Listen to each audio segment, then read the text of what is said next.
Okay, അടുത്ത നമ്മുടെ ഒരു മെത്തേഡാണ് മെത്തേഡ് ഓഫ് അൺഡിറ്റർമൈൻഡ് കോയിഫിഷ്യൻസ്. അതായത് ഡിഫറൻഷിയേഷൻ്റെ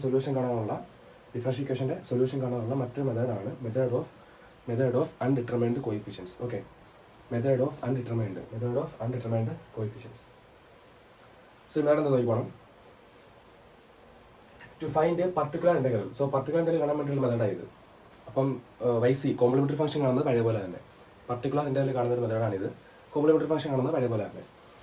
To find the particular integral of f of dy is equal to r of x. ഈ f of dy is equal to r of x ഉദ്ദേശിക്കുന്നത് ഈ f of dy എന്ന് പറഞ്ഞാൽ നമ്മുടെ differentiation. ഇതാണ് നമ്മുടെ differentiation, നമ്മുടെ ക്വസ്റ്റ്യൻ. നമ്മുടെ ക്വസ്റ്റ്യൻ്റെ ഇടതുവശമാണ് f of dy എന്ന് എഴുതിയിരിക്കുന്നത്. r of x ആണ് നമ്മുടെ വലതുവശം. അപ്പോൾ ഇതാണ് നമ്മുടെ ക്വസ്റ്റ്യൻ, നമ്മുടെ ഡിഫറൻഷിയേഷൻ. ഓക്കെ, ഇടതുവശമാണ് f of dy, വലതുവശമാണ് r of x. Okay, so comma we assume, നമ്മൾ സങ്കല്പിക്കും എ ട്രയൽ സൊല്യൂഷൻ. നമ്മളൊരു ട്രയൽ സൊല്യൂഷൻ സങ്കല്പിക്കും വിത്ത് കണ്ടെയ്നിങ് അൺനോൺ കോൺസ്റ്റൻസ്. അതായത് നമുക്ക് അറിയാത്ത കോൺസ്റ്റൻസ് കോയിഫിഷ്യൻ്റ് ആയിട്ട് ഒരു ട്രയൽ സൊല്യൂഷൻ, അത് വൈയുടെ ഒരു വില ട്രയൽ സൊല്യൂഷൻ, വൈയുടെ ഒരു വില നമ്മൾ എന്ത് ചെയ്യും, അസ്യൂം ചെയ്യും, സങ്കല്പിക്കും. ഓക്കെ, ആ സങ്കല്പിച്ചതിനെ നമ്മുടെ ക്വസ്റ്റിനിലേക്ക് ഇട്ട് കൊടുത്തിട്ട് നമ്മുടെ ക്വസ്റ്റിനുമായിട്ട് കമ്പയർ ചെയ്തിട്ട് അവിടുത്തെ അറിയാത്ത കോൺസ്റ്റൻസ്, അൺനോൺ കോൺസ്റ്റൻസിനെ കണ്ടുപിടിക്കും. ഈ മെത്തേഡിനെ പറഞ്ഞ പേരാണ് മെത്തേഡ് ഓഫ് അൺഡിറ്റർമൈൻഡ് കോയിഫിഷ്യൻസ്. ആ വാക്യത്തിൽ തന്നെ ഉണ്ട് അൺഡിറ്റർമൈൻഡ് കോയിഫിഷ്യൻസ്. ഓക്കെ, ഡിറ്റർമൈൻ ചെയ്യാത്ത കോയിഫിഷ്യൻസിനെ കണ്ടുപിടിക്കുക. ഒന്നുകൂടെ പറയാൻ മെത്തേഡ് എന്തുവാന്ന്. ഈ എന്തിനു വേണ്ടിയുള്ള മെത്തേഡാ? സൊല്യൂഷൻ കാണാൻ വേണ്ടിയുള്ള മെത്തേഡാ. അപ്പം നമ്മൾ എന്ത് ചെയ്യും, അതിനൊരു സൊല്യൂഷൻ അസ്യൂം ചെയ്യും. ആ സൊല്യൂഷൻ നമ്മൾ വൈയുടെ ഒരു വില അസ്യൂം ചെയ്യും, ഇങ്ങനെയാണെന്ന് പറഞ്ഞുകൊണ്ട്. നമ്മൾ അസ്യൂം ചെയ്യുന്ന ആ വൈയുടെ വില പറഞ്ഞ പേരാ ട്രയൽ സൊല്യൂഷൻ. അതായത് ഒരു ട്രയൽ സൊല്യൂഷൻ നമ്മൾ അസ്യൂം ചെയ്യും. ആ ട്രയൽ സൊല്യൂഷൻ പ്രത്യേകത, ആ ട്രയൽ സൊല്യൂഷനകത്ത് നമുക്കറിയാത്ത കുറച്ച് കോൺസ്റ്റന്റ് കോയിഫിഷ്യൻസ് കാണും, കോയിഫിഷ്യൻസ് ആയിട്ട്, വേരിയബിളിൻ്റെ കോയിഫിഷ്യൻസ് ആയിട്ട് കുറച്ച് കോൺസ്റ്റന്റുകൾ കാണും. അപ്പം ആ ട്രയൽ സൊല്യൂഷനെ ഒരു ട്രയൽ സൊല്യൂഷൻ നമ്മൾ സങ്കല്പിക്കുമല്ലോ. നമ്മൾ സങ്കല്പിക്കുന്ന ട്രയൽ സൊല്യൂഷനെ ക്വസ്റ്റ്യനിലേക്ക് സബ്സ്റ്റിറ്റ്യൂട്ട് ചെയ്തിട്ട് അത് ക്വസ്റ്റ്യനുമായിട്ട് കമ്പയർ ചെയ്തിട്ട് ആ ട്രയൽ സൊല്യൂഷനകത്ത് അറിയാത്ത കോൺസ്റ്റന്റ് കോയിഫിഷ്യൻസ്, അൺനോൺ കോൺസ്റ്റൻസ് അറിയാത്ത കോൺസ്റ്റൻസ് നമ്മൾ എന്ത് ചെയ്യും, കണ്ടുപിടിക്കും, ഡിറ്റർമൈൻ ചെയ്യും. എന്നിട്ട് സൊല്യൂഷൻ എഴുതും. അത് കണക്ക് ചെയ്യുമ്പോൾ നിങ്ങൾക്ക് അതിൻ്റെ ഇത് മനസ്സിലാകത്തുള്ളൂ. അപ്പോൾ സിമ്പിളി കാര്യം ഇത്രയേ ഉള്ളൂ. ഒരു സൊല്യൂഷൻ അതിനുണ്ടെന്നും പറഞ്ഞുകൊണ്ട് നമ്മൾ അസ്യൂം ചെയ്യും. നമ്മൾ അസ്യൂം ചെയ്യുന്ന സൊല്യൂഷൻ പറഞ്ഞ പേരാ ട്രയൽ സൊല്യൂഷൻ. ആ ട്രയൽ സൊല്യൂഷനകത്ത് കുറച്ച് അറിയാത്ത കോൺസ്റ്റന്റുകൾ കാണും.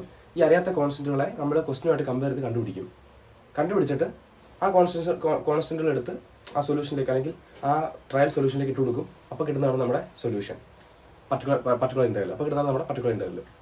ഈ മെത്തേഡിനെ പറഞ്ഞ പേരാ method of undetermined coefficients. Okay, ചിലപ്പോൾ പരീക്ഷയ്ക്ക് മെത്തേഡ് എക്സ്പ്ലെയിൻ ചെയ്ത് ചോദിക്കും. അപ്പോൾ ഇത്രയും എഴുതി വെച്ചാൽ മതി. ഓക്കെ, ഇനി എങ്ങനെയാണ് നമ്മൾ അസ്യൂം ചെയ്യുന്നത് വെച്ചാൽ എക്സാമ്പിളാണ് എഴുതിയിരിക്കുന്നത്. ഓക്കെ, ഒരിക്കലും ഇങ്ങനെയാണെന്ന് വിചാരിക്കരുത്, ജസ്റ്റ് സം എക്സാമ്പിൾ എഴുതിയിരിക്കുന്നത്.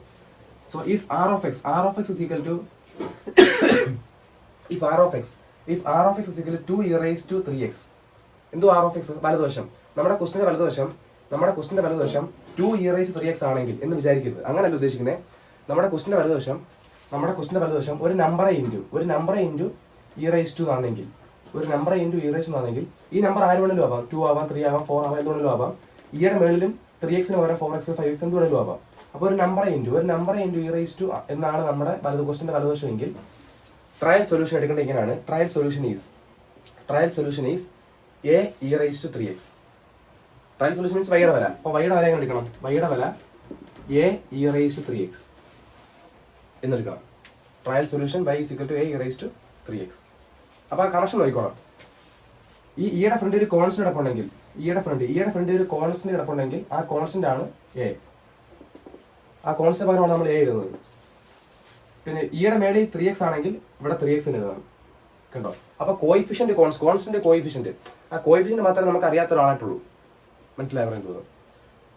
ഇപ്പം 2e raised to 3x പകരം ഒരു 4e raised to 3x 5e raised to 3x എങ്ങനെ വന്നാലും ഇങ്ങനെ തന്നെ എഴുതണം.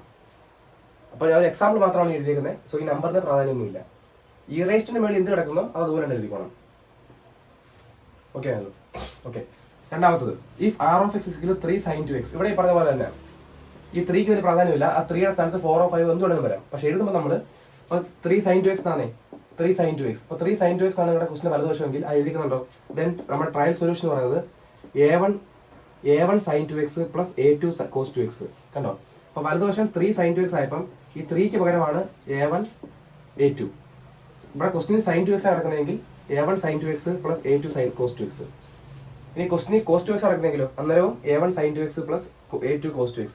സോ ഈ 2x മാറ്റമില്ല. ഇവിടെ 2x ആണെങ്കിൽ സൈൻ്റെയും കോസിൻ്റെയും കൂടെ 2x അല്ലേ. സോ ഇതാണ് ട്രയൽ സൊല്യൂഷൻ.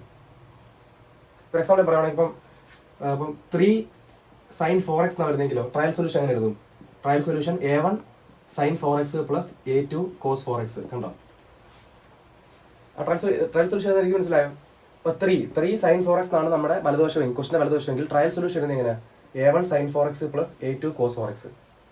സോ ഇവിടെ sin 4x ആണെങ്കിൽ നമ്മൾ sin 4x plus cos 4x രണ്ടുപേർക്കും അൺനോൺ കോൺസ്റ്റന്റ്, അറിയാത്ത constant, unknown constant, coefficient constant ഏതാ? A1 A2 ഇട്ട് കൊടുക്കും. പക്ഷേ ഈ 3ക്ക് പ്രാധാന്യമില്ല. ഇപ്പൊ വെറും sin 4x ആണെങ്കിലോ, വെറും sin 4x ആണെങ്കിൽ നമ്മൾ A1 sin 4x plus A2 sin 4x എടുത്തുള്ളൂ. ഇപ്പം നിങ്ങളുടെ ക്വസ്റ്റിന്റെ വലതുവശം 5 cos 3x എന്ന് വിചാരിച്ചു. അപ്പോൾ ഈ 5ന് പ്രാധാന്യമില്ല. അപ്പോൾ ഇതിന്റെ ട്രയൽ സൊല്യൂഷൻ എങ്ങനെ എഴുതുന്നത്? A1 cos 3x അല്ലേ വലതുവശം, അപ്പോൾ A1 sin 3x plus A2 cos 3x. കണ്ടോ? സോ ഇങ്ങനെയാണ് ട്രയൽ സൊല്യൂഷൻ എഴുതുന്നത്. എഴുതുന്ന രീതി നിങ്ങൾ മനസ്സിലായെന്ന് വിചാരിക്കും. കുറച്ച് എക്സാമ്പിൾ നിങ്ങൾ തനിയെ മാർജിൻ ചെയ്ത് കാണിച്ചാൽ മതി. ഓക്കെ. ഇനി തേർഡ്, നിങ്ങളുടെ ക്വസ്റ്റിന്റെ വലതുവശം പോളിനോമിയൽ ആണെങ്കിൽ, പോളിനോമിയൽ ഫോർ എക്സാമ്പിൾ 2x3. ഇത് എക്സാമ്പിൾ മാത്രം എഴുതിയിരിക്കുന്നത് 2x3. അപ്പോൾ നിങ്ങൾ മനസ്സിലാക്കേണ്ടത് നിങ്ങളുടെ ക്വസ്റ്റിന്റെ വലതുവശം പോളിനോമിയൽ ആണെങ്കിൽ, ഇപ്പോൾ എക്സാമ്പിൾ ഇപ്പോൾ നിങ്ങളുടെ ക്വസ്റ്റിന്റെ വലതുവശം x3 ആണെങ്കിൽ 2x3 എന്നുള്ളത് പോട്ടെ, ആ 2 നോക്കണ്ട. നിങ്ങളുടെ ക്വസ്റ്റിന്റെ വലതുവശം x3 ആണെങ്കിൽ സോ അന്നേരം ട്രയൽ സൊല്യൂഷൻ എഴുതുന്നത് A1 into x3 plus A2 into x2 plus A3 into x plus A4 എന്ന് പറഞ്ഞാൽ ഒരു x3 ടൈം, ഒരു x2 ടൈം, ഒരു x ടൈം, പിന്നെ ഒരു കോൺസ്റ്റന്റ്. മനസ്സിലായോ? അപ്പോൾ ഈ x3ന്റെ x2ന്റെ ഒക്കെ കോയിഫിഷ്യൻസ് കണ്ടോ? A1 A2 A3 A4. ഈ A1 A2 A3 A4 ആണ് നമുക്കറിയാത്ത അൺനോൺ കോൺസ്റ്റൻസ്. നമ്മുടെ ഡെഫിനിഷൻ പറഞ്ഞില്ല, അൺനോൺ കോൺസ്റ്റൻസ്. സോ നമ്മൾ എഴുതുന്ന ട്രയൽ സൊല്യൂഷനകത്ത് അൺനോൺ കോൺസ്റ്റൻസ് ആയ A1 A2 കാണും.